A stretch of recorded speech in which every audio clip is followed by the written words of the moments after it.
This little girl's life ended too soon. At just 8 years old, she was a bright, curious little girl full of hope. But by the time her life was tragically cut short, that light was dimming. The laughter once heard in every room was replaced by silence. Her tiny body, once full of energy, had become a broken shell of the child she was meant to be. The last few weeks of Riley's life were nothing but pain. She was so weak, so drained, yet still forced to endure unimaginable suffering. When she was found, her body was covered with bruises, burns, and cuts, proof of a life lived in fear. In those final days, she was left without food or water, punished for things she could never understand.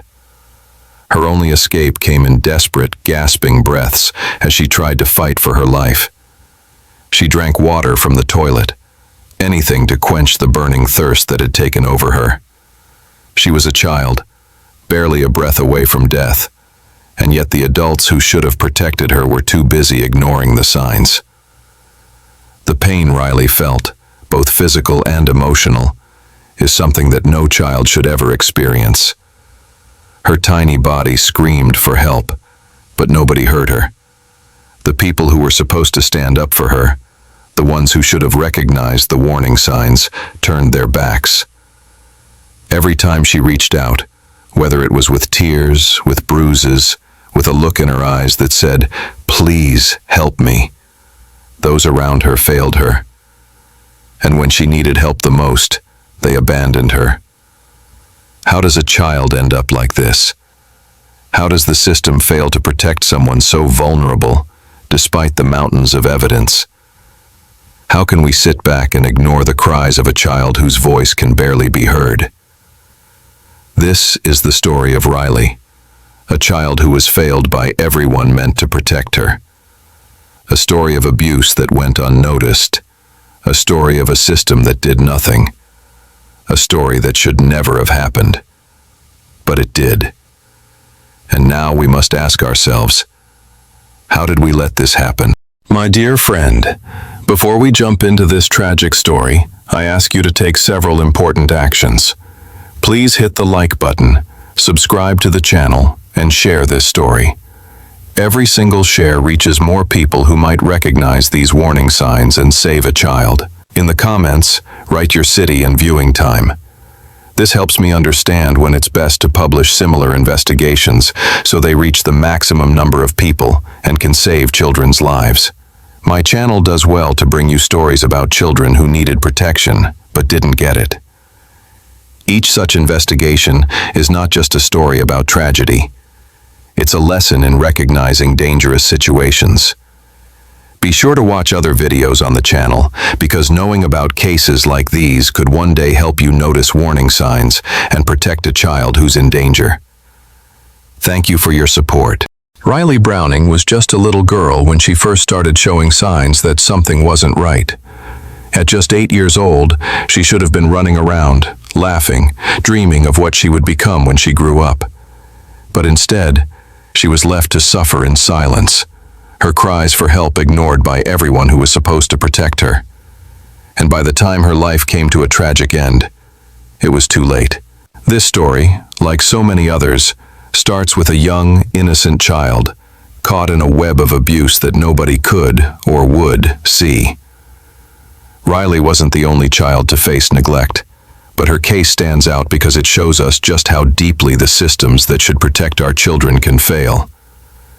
It's one of those stories that shakes you to your core and leaves you asking, how could this happen? Why was she ignored? For years, Riley's story was nothing but a series of missed opportunities. Opportunities where someone, anyone, could have stepped in and made a difference. You see, there were reports. Plenty of them. Teachers, doctors, even neighbors saw the signs and tried to speak up. They tried to warn the authorities, to scream from the rooftops that this little girl was in danger. But each time, their cries were met with silence. The very people who were supposed to save her let her fall through the cracks. Can you imagine being a teacher, watching a child in your class who looks like she's carrying the weight of the world on her tiny shoulders. Riley's teacher knew something was wrong. She saw the bruises, the way Riley would flinch when anyone came too close. The signs of physical and emotional pain were there, clear as day. And yet, despite filing 19 reports, nothing was done. Riley's story was just one of many in a long list of complaints that never seemed to matter. The system, the court, the Child Protective Services, they all failed her. There were moments when Riley's mom, Janice, tried everything she could to get help. She was fighting a battle on her own, with no support. She could see the changes in her daughter. She could see how terrified Riley was when she went back to her father's house. She knew that Riley was not only suffering physical abuse but emotional torment as well. But still, the court system did nothing. The police did nothing. Nobody did anything. As the years went by, Riley's cries for help became nothing more than echoes. Echoes that were ignored by the very people who were supposed to save her. You can almost hear them now, can't you? The silence after each report. The quiet moments when the truth was just sitting there, waiting to be seen. But it wasn't. Not until it was too late. How could this happen? How could everyone around her have missed it? These are the questions that will stick with you throughout the story. The questions that haunt you when you think about the little girl whose life could have been saved. Why wasn't anyone listening? Imagine, for a second, what Riley must have gone through. A young girl who was trapped in a home where love should have lived, but instead, fear and pain ruled. A little girl who just wanted to be safe, who just wanted to be loved. Instead, she was sent back into the arms of the very man who was hurting her. Why didn't the authorities act? Why didn't anyone step in sooner? The silence surrounding Riley's cries wasn't the silence of peace. It wasn't a calm, quiet moment. It was a silence that spoke volumes. It was the silence of people who had the power to save her, but chose not to. A silence that echoes through every system that was supposed to protect her, from social services to the court system, all the way to the people in her life who saw the signs but didn't know how to help. And now, Riley's story is one of regret, one that makes you wonder how many other children are out there, suffering in silence, crying out for help. This story is painful. It's heart-wrenching. It's a reminder of everything that can go wrong when the systems meant to protect our children fail them. And while Riley is gone, her story is far from over. It needs to be heard. It needs to be understood, because if we don't listen now, then we risk letting it happen again. How many more children are out there like Riley? How many more children are being ignored, pushed aside, forgotten? Riley's death should have been a wake-up call for everyone. It should have been the moment the system said, enough. But it wasn't. It took her life for anyone to finally listen.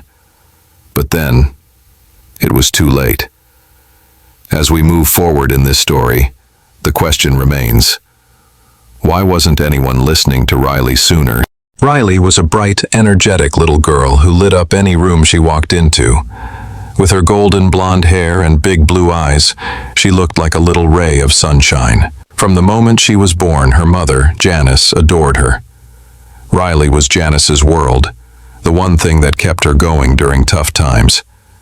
She was the kind of child who would make everyone around her smile, even on the darkest days. Riley was full of energy. She loved running around the house in her little dresses, twirling in circles until she stumbled over her own feet and giggled at the clumsiness. She would jump on her mother's lap for snuggles at the end of a long day, wrapping her small arms around Janice and holding on tight. Her favorite thing was singing the song, "You Are My Sunshine," with her mother, and she had a laugh that made everyone stop and listen. It was a laugh that filled the air with joy, the kind that made everything seem right. Janice still remembers Riley's first day of school like it was yesterday. Riley was so excited, clutching her new pink backpack tightly.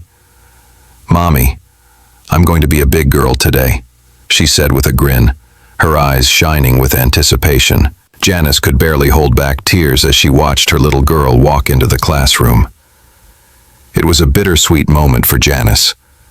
Her little girl was growing up and she was so proud. But that pride was mixed with the ache of knowing how much Riley would soon face. Back then, it was easy to forget that Riley's future was going to be stolen from her. In those early years, Riley was full of hope, full of promise. She was the embodiment of innocence. She was the type of child who believed the world was full of love and laughter, who trusted without hesitation. But that light would soon begin to flicker, and then fade, as Riley found herself trapped in a world of fear and darkness. Marty Lee Browning Jr. was the complete opposite of Riley's innocent light. He was a man full of anger, resentment, and bitterness. From the moment Janice told him she was pregnant, things went downhill. He didn't want the baby. He didn't want to be a father. His attitude towards Riley from the very beginning was cold, if not cruel. Marty believed that his infertility, a condition that he believed was caused by diabetes, meant that Janice's pregnancy was proof of her unfaithfulness.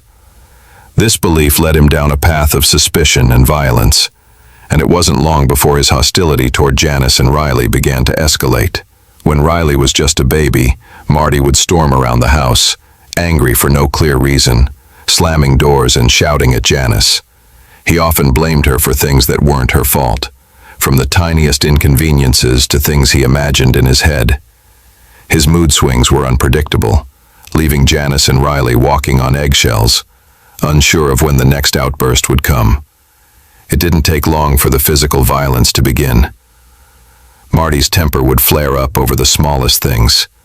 He would lash out at Janice in front of Riley, grabbing her by the hair, shoving her into the walls, or pushing her to the ground. Riley, too young to understand what was happening, would cry, her small voice drowned out by the yelling. But that wasn't the worst part. Riley's fear grew as she saw her mother constantly hurt. The violence would be followed by guilt from Marty.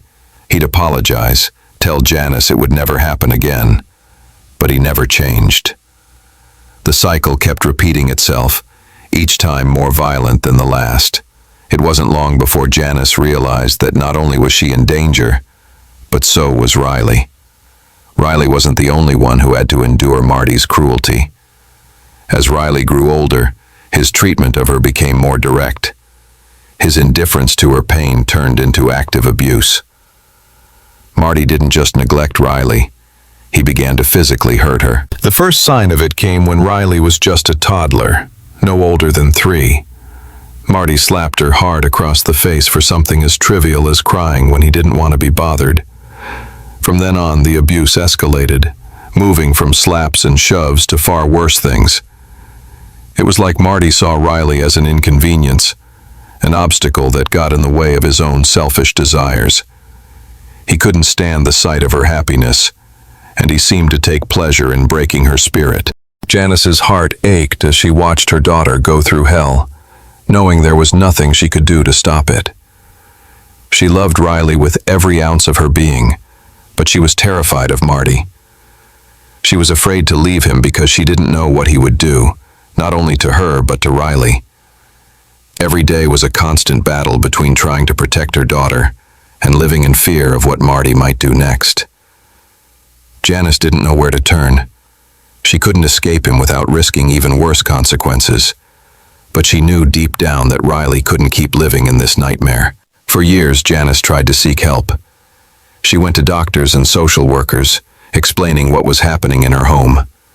She made countless reports to Child Protective Services, but nothing changed. The system failed them over and over again. Janice couldn't understand why no one took her seriously. The abuse was right in front of their eyes, but everyone turned away. It was as though they didn't believe her, or worse, they didn't care enough to intervene.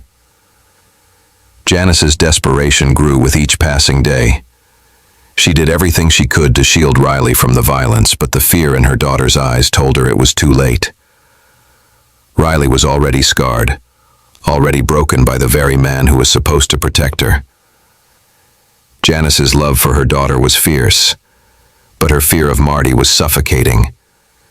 She tried to leave him a few times, but each time, Marty found a way to pull her back into the chaos. There were moments of courage, like the time Janice took Riley and ran to a shelter, hoping for a fresh start. But every time they escaped, Marty found a way to lure them back with promises of change. Promises that always turned out to be lies. Janice was trapped in a cycle of fear and hope, each escape attempt shattered by Marty's manipulative behavior. But Janice never gave up. In her heart, she knew that if she didn't act, Riley would never have a chance at a normal life. As much as Janice fought to protect Riley, the system around her continually failed. Teachers, doctors, and social workers were the ones who saw the signs of abuse first. They saw the bruises on Riley's body, the scared look in her eyes. They heard her say things like, "Daddy hurts me." But despite the warnings, despite the evidence, no one stepped in to stop the abuse. Reports were made, but they were ignored. In one instance, a teacher called Child Protective Services after seeing bruises on Riley's arm. She was concerned, but when the case was reviewed, nothing came of it. The system was slow to act, and when they did, they took no real action to protect Riley. Doctors documented signs of physical abuse, bruises, broken bones, and injuries that didn't match the stories Marty told. But those reports didn't lead to intervention either. Riley's medical records were filled with evidence of abuse, but nobody connected the dots.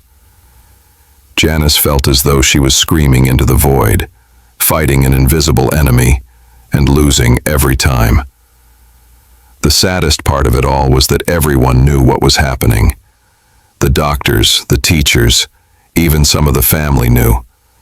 But Riley's suffering continued because the system failed to recognize the warning signs. Riley was stuck in a nightmare, and no one came to save her.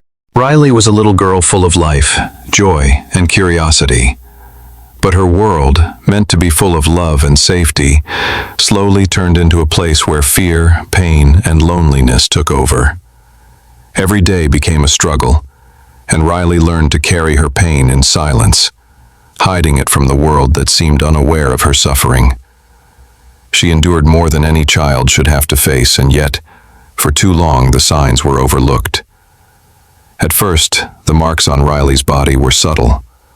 Small bruises here and there, just like any other child might get. She'd stumble, fall, or bump into something. But soon, the bruises weren't from normal childhood accidents. They became darker, deeper, and more frequent. Her little arms and legs, once smooth and unmarked, became a map of pain. The bruises were often hidden under long sleeves or pants, but they couldn't hide the truth from her mother, Janice.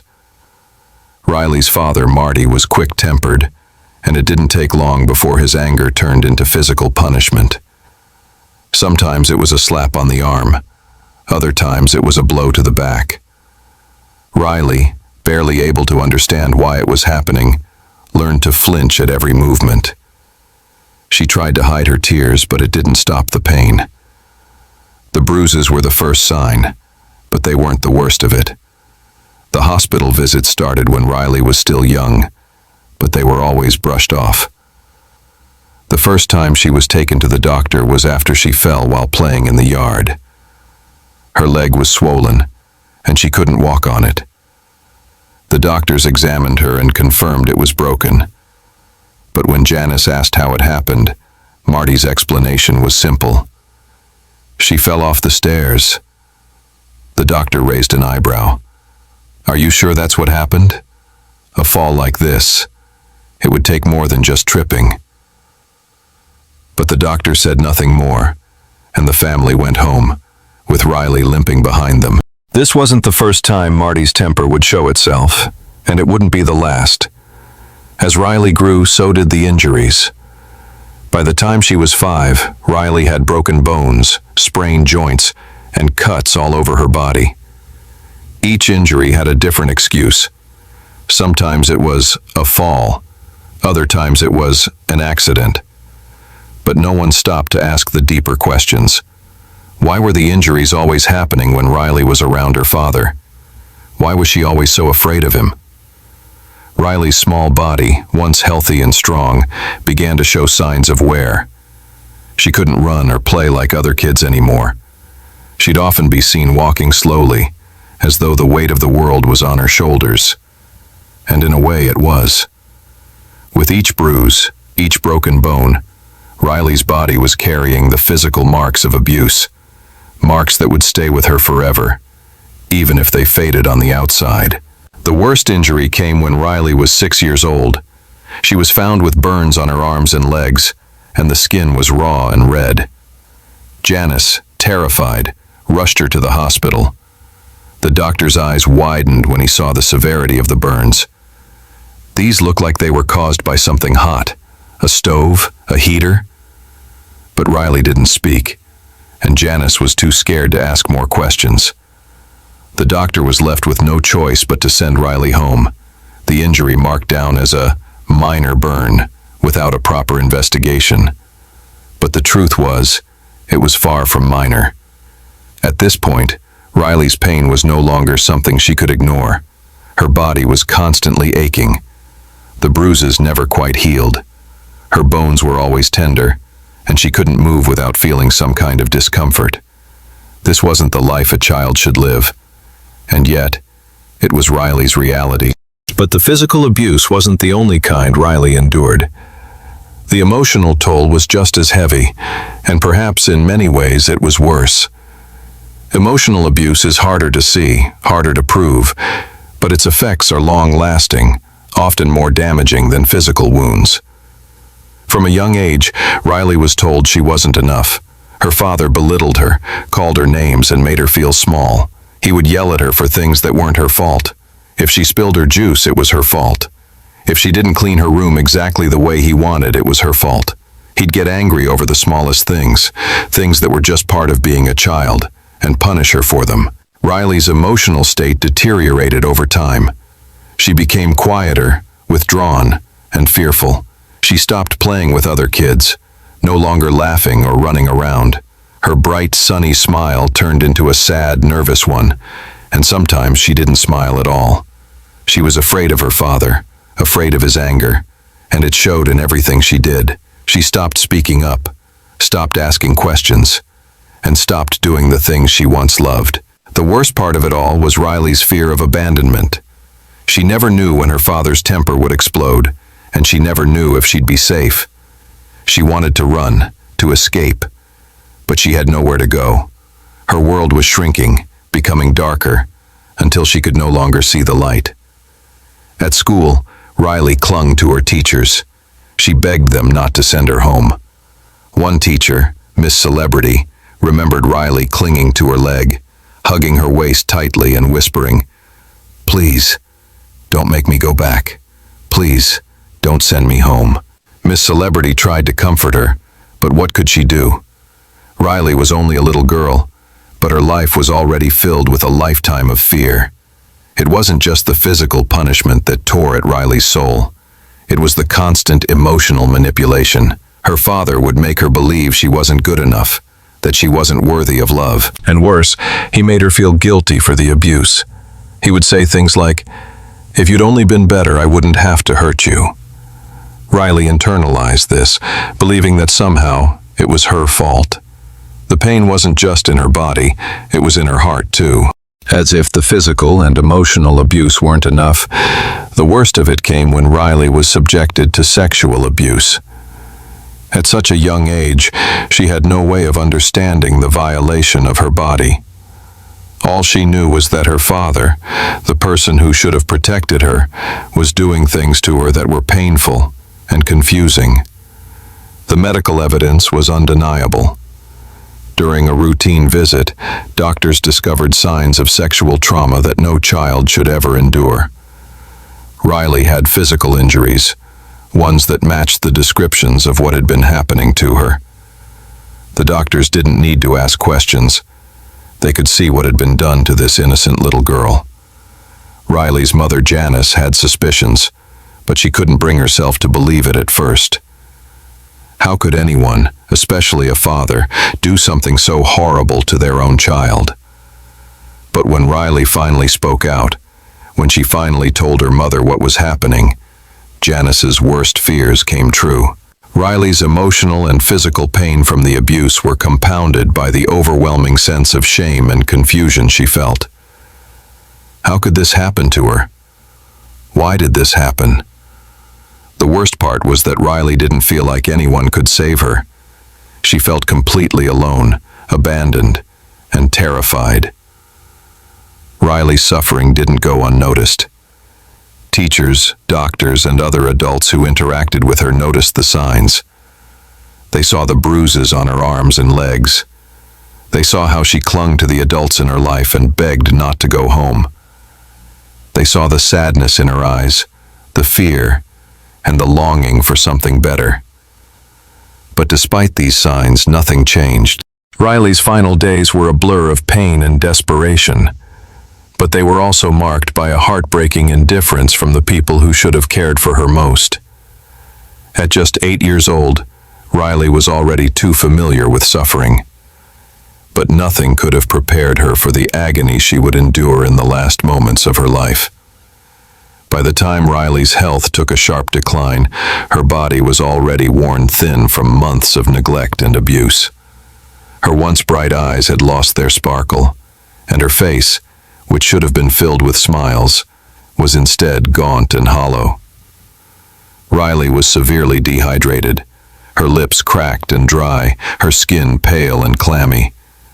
She was barely able to stand, let alone run or play. The little energy she had left was spent just trying to breathe. Her stomach, empty for days, was twisted in hunger, but even food was denied. She had no strength to ask for anything anymore, and even if she did, it's unclear if anyone would have listened. Riley's body was exhausted, both physically and emotionally.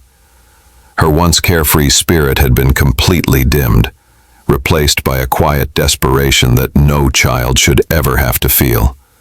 What made it even more tragic was that Riley's cries for help were ignored for so long. Her mother, Janice, fought to get her the care she so desperately needed. But time after time, her pleas were met with dismissive indifference. The medical needs that Riley had, her deteriorating condition, the burns and cuts on her skin, the weight loss, and the constant pain, were simply brushed aside. People around her either failed to recognize the urgency or chose to look the other way. At school, teachers and staff saw that something was wrong, but they had already filed their reports. They knew Riley was not the same child they'd seen earlier in the year. But what could they do when no one seemed to act on the warnings they gave? They could see the bruises and the sadness in her eyes, but they too felt helpless against a system that didn't seem to care enough to protect her. Riley's body was in clear distress, but the adults around her acted as though it was just another day, like her suffering was something they had grown numb to. Riley's desperate need for help had become invisible, drowned out by the excuses and denial from those who should have been protecting her. On the morning she died, Riley was barely conscious. She had stopped talking, her voice no longer calling for help. She was weak, her tiny body too frail to even sit up on its own. Yet, the people around her, her father, the others who should have noticed, did nothing. The day dragged on, and Riley's suffering grew worse. It was only when Riley's breaths became shallow and irregular that someone finally called for help. But by then, it was far too late. The 911 call came in, the operator's voice frantic as they tried to understand the situation. What they heard on the other end was a haunting, gasping sound. The final, desperate breaths of a little girl who had suffered for far too long. The operator could hear her struggling to breathe, and yet, help was still miles away. When the ambulance finally arrived, it was already over. Riley was pronounced dead before they could even get her to the hospital. The paramedics, trained to save lives, could only look at her tiny body, covered in bruises and cuts. The physical signs of abuse were impossible to miss. The burns on her skin were still fresh, and her body was so frail that it seemed like it could crumble under the weight of the world. The saddest part of Riley's death was that it could have been prevented. Her suffering could have ended much sooner if someone had acted when they had the chance. But by the time anyone moved to help, it was too late. Riley had died in the place that was supposed to be her home, surrounded by the very people who should have protected her but chose not to. When they found her, Riley's body told a story that no child should ever have to live. It was covered in bruises, deep cuts, and burns. Her tiny frame was broken from the years of neglect, and there were clear signs of the horrors she had endured. But what was even more heartbreaking was the fact that she had been begging for help for so long, and no one had been there to listen. Riley's death was not just a tragedy. It was a failure of the system, a failure of the people who should have been responsible for her care. Her body, bruised and broken, was the evidence of a broken system that couldn't protect its most vulnerable. It was the heartbreaking end to a life that had never had the chance to flourish, a life that could have been full of love, joy, and safety. But in the end, Riley didn't get to be a child. She didn't get the chance to grow up and see the world. Instead, she was lost to a cruel world that didn't care enough to act when it was needed the most. The image of Riley's body, the evidence of her suffering, will never be erased from the minds of those who saw it. And it serves as a stark reminder of the consequences when we fail to protect those who cannot protect themselves. Riley's death is a tragic testament to the importance of acting when we see someone in pain. It's a reminder that sometimes, even when we think we've done enough, there's always more we can do. We cannot turn away when someone is suffering, especially when that someone is a child. Her story may have ended in a way that no one wanted, but it's not too late to make sure that other children aren't left to suffer in silence. Riley's story should push us to act, to speak up when we see something wrong, and to protect those who cannot protect themselves. Her death wasn't in vain if we can learn from it, if we can make sure that no other child has to experience the same fate. It's not just about remembering Riley. It's about ensuring that we never forget the lesson her life taught us, that every child deserves to be loved, cared for, and protected. Every child deserves to be seen. And most importantly, no child should ever be left to suffer in silence. Riley's life wasn't just shaped by the hands of her abuser. It was also deeply affected by the failure of those who should have protected her, the institutions and people in power who had a responsibility to intervene and make things right. Over the years, Riley's suffering was witnessed by many, reported by multiple professionals, and documented in countless records. But at every turn, the system failed her. From the very start, there were signs. Riley's teachers saw her distress. They saw the bruises on her arms, the sadness in her eyes, the fear she carried with her every single day. They knew something was wrong, so they reported it, again and again. In fact, 19 reports were filed by her teachers over the course of her early years. These weren't just casual observations. These were urgent warnings about a child who was being hurt. Every single report was a plea for help. Each report detailed the emotional and physical signs of abuse that Riley showed. Her teachers observed how she seemed withdrawn, how she clung to them, how she was always looking over her shoulder, afraid of something or someone. They saw the marks on her body, the way she would avoid certain topics, the way she acted older than her age, like she knew things no child should know. But despite all the documentation, despite the repeated warnings from those who saw Riley every day, nothing changed. The system ignored the reports. Riley was sent back to the same environment, with the same person who was causing her pain. It was like her cries were falling on deaf ears. Teachers, doctors, and people who were in a position to make a difference tried, Yet the system brushed their concerns aside. They were dismissed as overreactions or, even worse, were just never given the attention they deserved. The reports were all there. They were clear and consistent. But still, Then there was the nobody court acted. system. This was supposed to be where Riley's story would have a chance for a better ending. This was where the adults who failed her could be held accountable. But again, this system let her down in the worst possible way. In Riley's case, judges were aware of the abuse. There was physical evidence, there were medical reports, and there were multiple accounts of Riley's distress. Yet the court system did nothing. The judges who reviewed her case knew about her broken bones, the bruises, the emotional scars, and even the reports from medical professionals who confirmed that something was terribly wrong. And still, Riley was sent back to the very same home where she was being hurt. Why didn't the judges take action? Why didn't they make a decision that could have saved her? The answer lies in a combination of bias, indifference, and incompetence. There were blind spots within the system that allowed these things to happen. Sometimes, the judges just didn't seem to take the allegations seriously enough to act. Other times, they believed the lies that Riley's abuser told them. Lies about how things were fine. Lies about how Riley was making things up.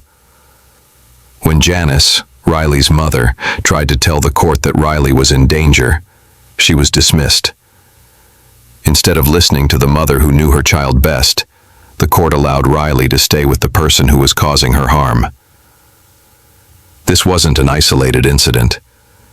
This was a pattern of repeated failures.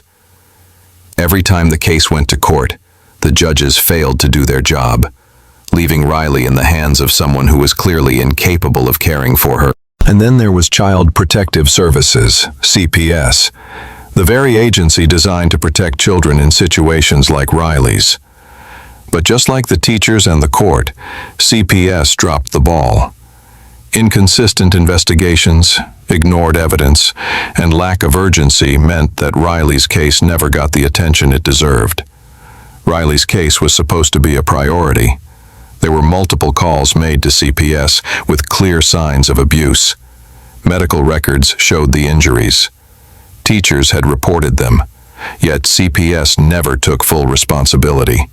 They claimed they were investigating, but they never followed through. Each investigation was either half-hearted or cut short. They spoke to Riley's mother and then closed the case without ever truly examining the situation. Why did CPS fail so miserably in this case?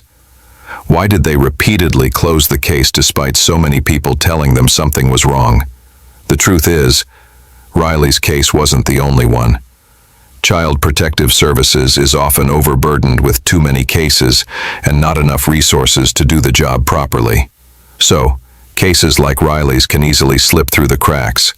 When an abuser is good at hiding their actions, when they lie or make excuses, CPS doesn't always have the tools or time to dig deeper. In Riley's case, they failed to dig deep enough. They didn't follow up with teachers or ask the right questions. They didn't get the medical records or consider the clear evidence of ongoing abuse. The truth is that the system isn't always set up to protect children. It's set up to follow procedures. But sometimes those procedures don't account for the reality of what a child like Riley is facing. Riley's case was one of many where the system got it wrong. There were too many excuses made, and too many mistakes made by those who should have acted. Riley's case wasn't just a story of hearsay. There were official records, dates, times, names, and events that showed the consistent failures of the system. On April 12, 2015, Riley was taken to the hospital for a broken arm. The doctors asked questions, but the answers were inconsistent.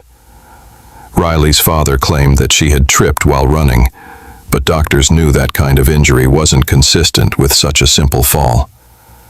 That was one of the first red flags, but it wasn't enough for CPS to take action. In 2016, after reports from teachers about her bruises, Riley was examined by a doctor.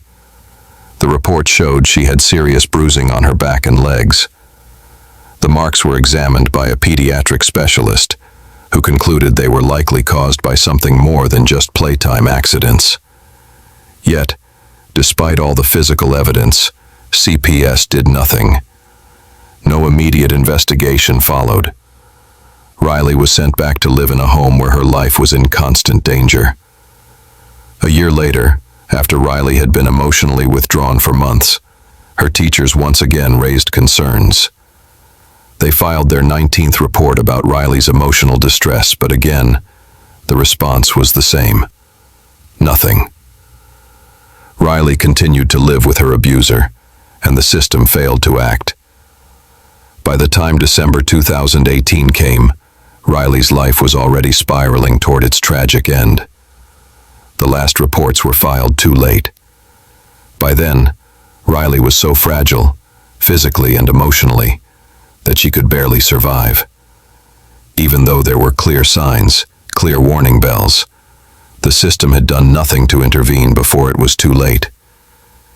It took a child dying for the truth to come to light, but by then, it was a life lost, not a life saved. As much as we want to believe that the system works, Riley's case shows us that it doesn't always. There were too many chances for the system to do the right thing, but they all slipped away. Too many missed opportunities. Too many ignored warnings. Too many failures from people who should have stepped in and said, "This isn't right. We need to help." What happened to Riley wasn't just a failure of one person or one institution. It was a systemic failure, where every part of the system, Child Protective Services, the court system, medical professionals, and even the teachers, failed to do their jobs. They didn't protect a child who needed it, and in the end, she paid the price. The real tragedy is that Riley's story is not unique. It's the story of too many children who don't get the protection they need because the system that's supposed to safeguard them is too broken, too busy, or too indifferent to act. And every time a system like this fails, a life like Riley's is lost. Riley's story is a reminder that we cannot turn a blind eye. We cannot ignore the signs when a child is in trouble. We have to speak up, we have to act, and we have to make sure that the system doesn't keep failing those who need it most. Riley's life may have been cut short, but her story, her warning, is something we can learn from. We can do better, and we must. I know that what you've just heard is hard to take in. It's heartbreaking, and I'm sure it's made you feel a whole range of emotions. But here's the thing. This story, this tragedy, can help save lives. Riley's story, as painful as it is, has the power to make a difference if we come together and raise awareness. You might be feeling angry, upset, maybe even helpless. But here's where you come in. By sharing this video, by talking about Riley's story, we can make sure that other children just like her, don't have to suffer the way she did. Sharing this video could be the thing that opens someone's eyes to the signs of abuse that they might not have noticed before. It could be the wake-up call someone needs to take action. Every single time you share this story, you're helping to spread the word that we need to protect children, that we need to listen when they cry for help. There are kids out there, in homes, schools, and neighborhoods, who need someone to see their pain and act. Your voice can be the one that makes a difference. You can be the person who helps stop another child from going through what Riley did. So, I want to hear from you. What do you think should have been done differently? What do you think we can do, as a society, to make sure children like Riley are protected? The truth is, we all have a role to play in keeping children safe. Maybe you've experienced something similar. Maybe you know someone who has. Your comment, your story, your insight could help someone recognize the warning signs and act before it's too late. And if you want to stay informed, if you want to make sure you don't miss the next story that could help save a life, please subscribe to the channel. This isn't just about watching another video. This is about being part of a community that cares. a community that's ready to stand up and say, enough is enough. You can be a part of this movement. You can help spread the message. You can help bring about change. And you can make sure that stories like Riley's are not just heard, but acted upon. But we can't stop here. It's time to ask for change. We need to call for stronger child protection laws, better training for those who are supposed to protect our kids, and a system that isn't afraid to act when it's clear that a child is in danger. This isn't just about Riley. This is about every child who is suffering in silence, who feels like there's no one to turn to. So, I'm asking you to not just be a witness to this tragedy. Be part of the solution. Advocate for stronger laws. Speak up when you see something wrong. Talk to your lawmakers, your community leaders, and push for reforms that ensure children are safe, that they're heard, and that they have a chance to grow up in a world where they don't have to be afraid. It's not enough to just feel bad about what happened. We have to take action. We need to be the change we want to see. By sharing, commenting, subscribing, and pushing for legislative change, we can help protect the next generation of children. Together, we can make sure that Riley's story isn't just another tragedy. It's a call to action, a reminder that we can do better, and we can do it now. So please, share this video, speak out, stand up. Let's make sure every child has the chance to grow up safe, loved, and free from fear. Riley was just like any other child, full of hope, dreams, and a bright future ahead of her. She loved the simple things, like running around in the yard, wearing her favorite purple dress, and hugging her mom after a long day. Before the dark times began, Riley was a little girl who wanted to be a teacher when she grew up. She would spend hours playing school with her toys, pretending to teach her stuffed animals with a smile that could light up any room. Her family remembers the joy she brought them, how she made everything brighter just by being there. Riley was the sunshine in their lives. She was the kind of child who made people laugh, who showed love even when she didn't always get it in return. Her smile, her laughter, and her energy filled her home with warmth. But all of that potential was stolen from her, bit by bit. The future Riley dreamed of, teaching, learning, helping others, was taken away far too soon. She never got the chance to grow up, never got the chance to make her mark on the world. Her hopes of becoming a teacher, sharing her love of learning with others, were taken from her by the very people who should have been her protectors. It's heartbreaking to think about all the things Riley could have accomplished. She could have been a role model to children who needed someone to believe in them, just like her teachers had believed in her. Riley had the heart and the spirit to make a difference. She had so much love to give, and so much potential to become someone amazing. But her story was tragically cut short. However, Riley's death, though it came too late for her, sparked something important. Her case made people look at the flaws in the system and wonder how they could prevent another child from suffering the way she did. Her story wasn't forgotten. In some places, changes began to happen. One of the most significant changes was the push for better laws and protections for children. Riley's case became a key motivator for lawmakers to introduce what is now known as Riley's Law.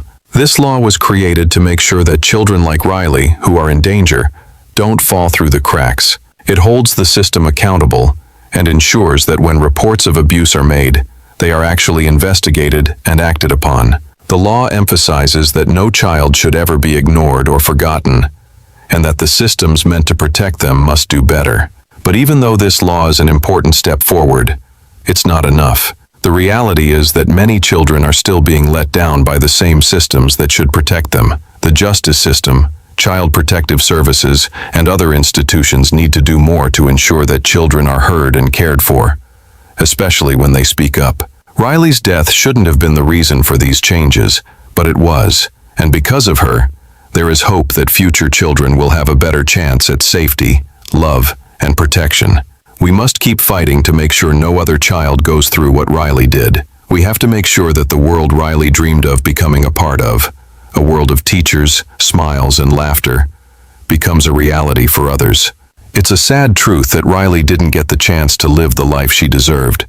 But her story, her short life, her potential, they all serve as a reminder.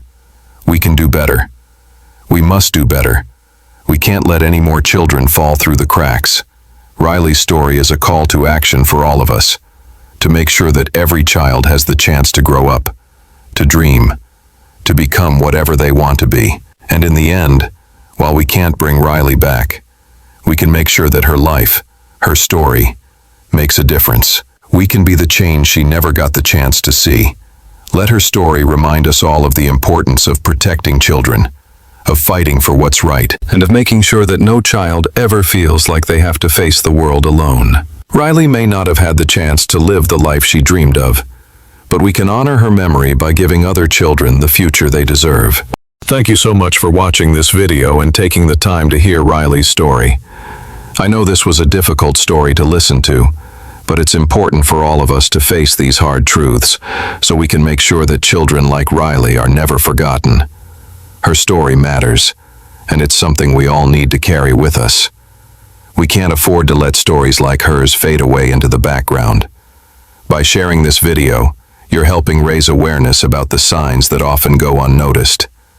There are children everywhere who may be facing the same silent struggles, and it's up to us to pay attention, to notice the signs, and to speak out when something doesn't feel right. Please, don't let Riley's story be just another video. Let it be a reminder to stay vigilant, to look out for the children in your life, and to be ready to step in when it's needed most. Abuse can take many forms, and while it might not always be obvious, there are always signs, small things we can notice if we're paying attention. We owe it to children everywhere to recognize these signs and take action before it's too late. If you found this video important, I encourage you to explore more videos on this channel. There are many other stories that can help you understand how to protect the children around you. The more we learn, the more we can do to stop these tragedies from happening. It's not just about watching and feeling sad. It's about making sure we take the lessons from these stories and use them to help make the world a safer place for every child. Remember, every like, share, and comment makes a difference. By engaging with this video, you're helping more people hear Riley's story, and you're spreading the message that we cannot stay silent. Finally, we owe it to Riley and to every child who feels unheard to make sure their stories are never forgotten. It's up to us to be their voices, to speak for those who can't speak for themselves. We have the power to protect them. Let's not waste it. If you haven't already, please hit the subscribe button and share this video. The more people who see this, the more likely we are to start making real change. Thank you for being here and for caring. Together, we can make a difference.